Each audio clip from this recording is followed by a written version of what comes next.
International women's টি-20তে গত রাতে মুখোমুখি হয়েছিল অস্ট্রেলিয়া উইমেন্স ক্রিকেট দল এবং নিউজিল্যান্ড উইমেন্স ক্রিকেট দল। যে খেলায় প্রথমে ব্যাট করতে নামে অস্ট্রেলিয়ার নারীরা, সেখানে অস্ট্রেলিয়ার নারী হ্যাডলির 25 বলে 38 রানের উপর ভিত্তি করে এবং পিরিয়র 33 বলে 34 রানের উপর ভিত্তি করে নির্ধারিত 20 ওভার খেলতে পারেনি। 19.3 বলেই 142 রানে অল আউট হয়ে যায় অস্ট্রেলিয়া নারী ক্রিকেট দল।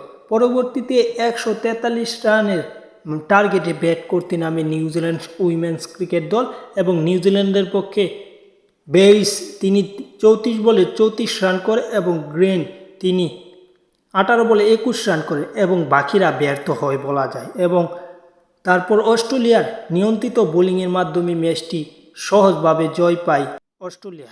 নিউজিল্যান্ড নারী দলকে তারা থামিয়ে দেয় 113 রানে। 20 ওভারে 7 উইকেট হারিয়ে 113 রান করে তাদের খেলা শেষ হয়। সবকিছু মিলিয়ে সুন্দর একটি জয় ছিনিয়ে নিয়েছে অস্ট্রেলিয়ার নারী ক্রিকেট দল।